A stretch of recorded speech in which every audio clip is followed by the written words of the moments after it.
नमस्कार दोस्तों, मैं हूं अजय चौधरी। आज आपके सामने फिर से एक नए वीडियो के साथ। और आज का जो हमारा वीडियो है इसमें भारत और विश्व के भूगोल के भाग 2 के बारे में बात करने वाले हैं।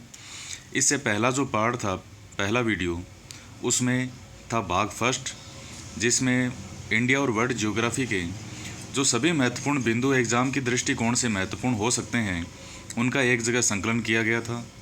और उसी के भाग 2 के रूप में आगे पेश है आज का वीडियो। तो आइए बात करते हैं महत्वपूर्ण पॉइंट के बारे में।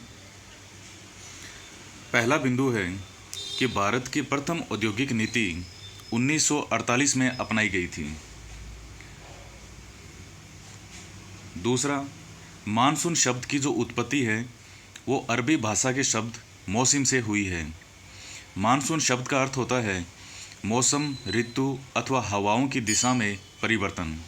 नेक्स्ट पॉइंट, भारत की अधिकांश वर्षा जो है वो दक्षिण पश्चिमी मानसून से होती है। ये बहुत ज़्यादा इम्पोर्टेंट पॉइंट है और लगभग हर एग्ज़ाम में आ रहा है ये, कि भारत की अधिकांश वर्षा दक्षिण पश्चिमी मानसून से होती है। नेक्स्ट पॉइंट, दक्षिणी पश्चिमी मानसून जो है वो 2 शाखाओं के रूप में भारत में वर्षा करता है। पहला है अरब सागर की शाखा और दूसरा है बंगाल की खाड़ी की शाखा।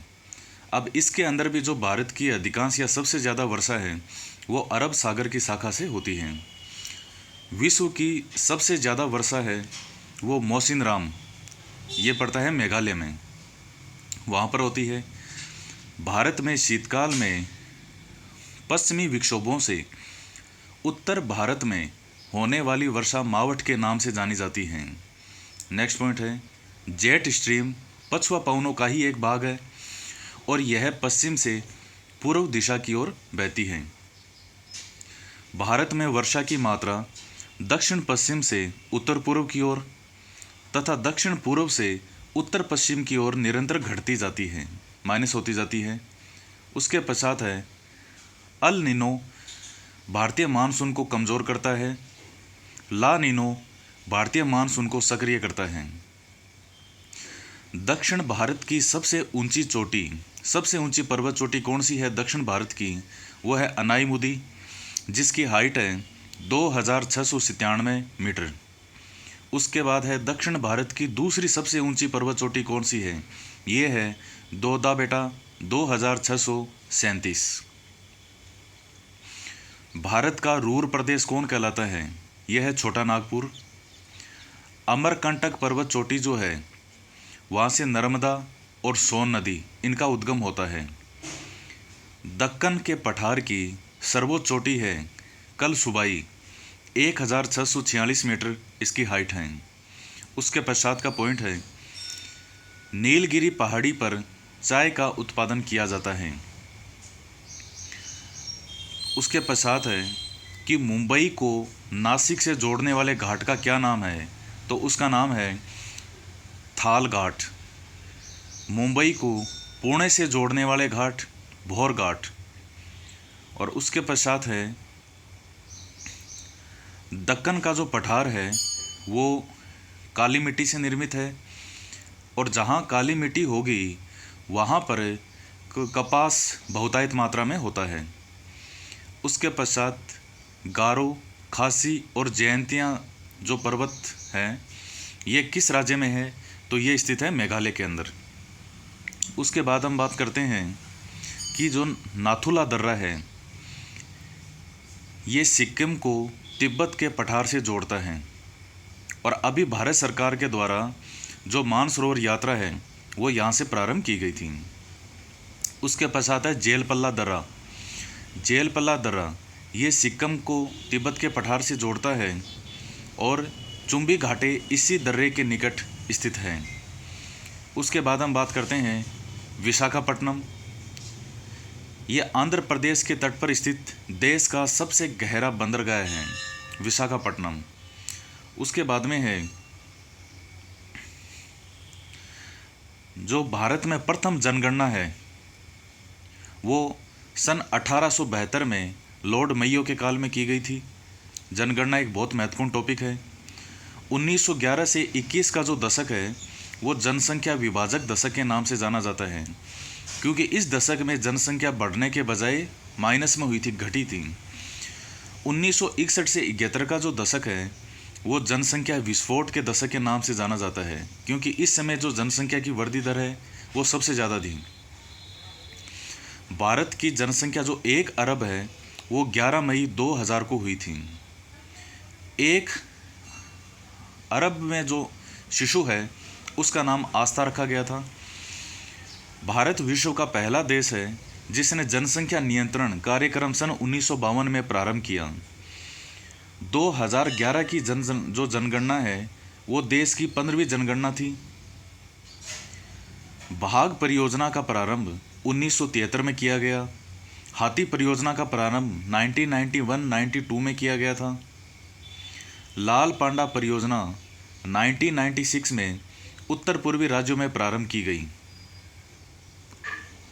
उसके पश्चात है कि जो वन्य प्राणी सप्ताह है वो अक्टूबर के प्रथम माह में मनाया जाता है।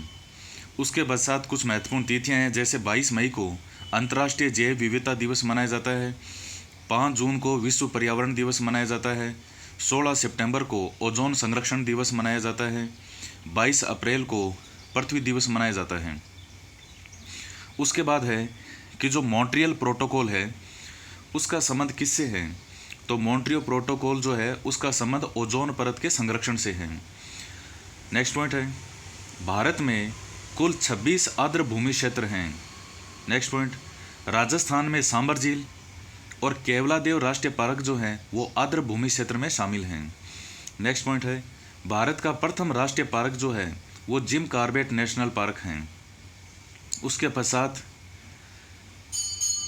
भारत में जैव विविधता के 3 हॉटस्पॉट हैं, पूर्वी हिमालय, पश्चिमी घाट और इंडो ब्रह्मा क्षेत्र।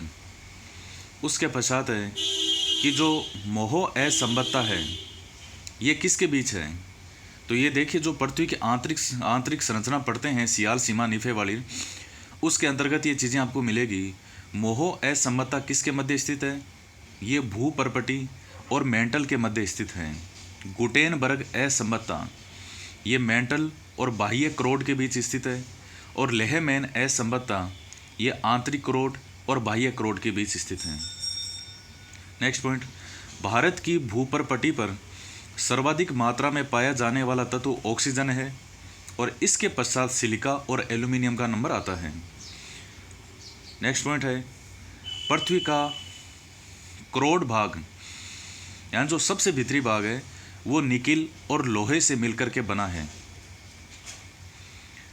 भूमध्य सागर का प्रकाश स्तंभ किसे कहा जाता है, स्ट्रोम्बोली ज्वालामुखी को। दक्षिणी गोलार्ध में पछुआ पवनों को 40 डिग्री अक्षांश के निकट गरजता 50 डिग्री अक्षांश के निकट प्रचंड 50 और 60 डिग्री अक्षांश के निकट चीखता साटा के नाम से जाना जाता है। नेक्स्ट पॉइंट, विश्व का सबसे बड़ा महासागर प्रशांत महासागर है। प्रशांत महासागर में गुआम द्वीप के समीप मेरियाना गर्त या मेरियाना ट्रेंच विश्व का सबसे गहरा गर्त है। अटलांटिक महासागर है वो एस आकार का महासागर है। उसके पश्चात हिंद महासागर का सबसे बड़ा द्वीप मेडागास्कर द्वीप है। सहारा मरुस्थल जो है ये विश्व का सबसे बड़ा मरुस्थल है। कालाहारी मरुस्थल जो है ये दक्षिण अफ्रीका में है, यहाँ पर बुशमैन जनजाति निवास करती है। उसके पश्चात है मंगोलिया में कौन सा मरुस्थल है, तो वो है गोबी मरुस्थल, जहाँ पर मंगोल रहा करते थे, मंगोलों का निवास स्थान है ये। उसके पश्चात अर्जेंटीना के अंदर पाए जाने वाले मरुस्थल का नाम क्या है, वो है पेटागोनिया मरुस्थल। उसके पश्चात अटाकामा मरुस्थल, ये दक्षिणी अमेरिका जो महाद्वीप है उसमें एक देश है चिली, वहाँ पर है। स्वेज नहर के बारे में बात करते हैं, ये भूमध्य सागर और लाल सागर को जोड़ती है, जिसकी 162 किलोमीटर लंबाई है।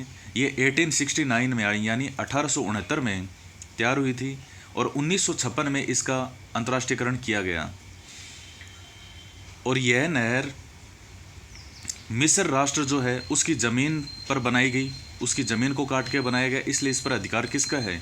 मिस्र का ही अधिकार है। उसके बाद बात करते हैं पनामा नहर के बारे में। यह अटलांटिक महासागर और अटलांटिक महासागर के अंदर भी है कैरेबियन सागर और प्रशांत महासागर को आपस में जोड़ती है, यानी अटलांटिक महासागर या कैरेबियन महासागर और प्रशांत महासागर को जोड़ती है पनामा नहर। इसका निर्माण 1914 में किया गया था और इसकी लंबाई 77 किलोमीटर है। यह लॉक सिस्टम पे आधारित है। कील नहर, यह उत्तरी सागर और बाल्टिक सागर को आपस में जोड़ती है और इसकी लंबाई 99 किलोमीटर है। यह डेनमार्क देश को काट करके निर्मित की गई है। तो इस वीडियो में इतना ही, और इसके बाद में फिर से हम नए वीडियो के साथ आपके सामने लौटेंगे। और इसके साथ ही देखिएगा जो बाकी सब्जेक्ट भी है, लोक प्रशासन है, अर्थशास्त्र है, उनके सभी महत्वपूर्ण बिंदुओं में सभी महत्वपूर्ण जो सब्जेक्ट हैं सभी के बारे में आपके सामने इसी तरह के वीडियो पेश किए जाएंगे। तो आप इसी तरह से हमसे जुड़े रहिए और चैनल को अगर सब्सक्राइब नहीं किया तो सब्सक्राइब ज़रूर करें, लाइक करें, शेयर करें ज़्यादा से ज़्यादा। तो मिलते हैं नेक्स्ट वीडियो में, तब तक के लिए नमस्कार, जय हिंद, जय भारत।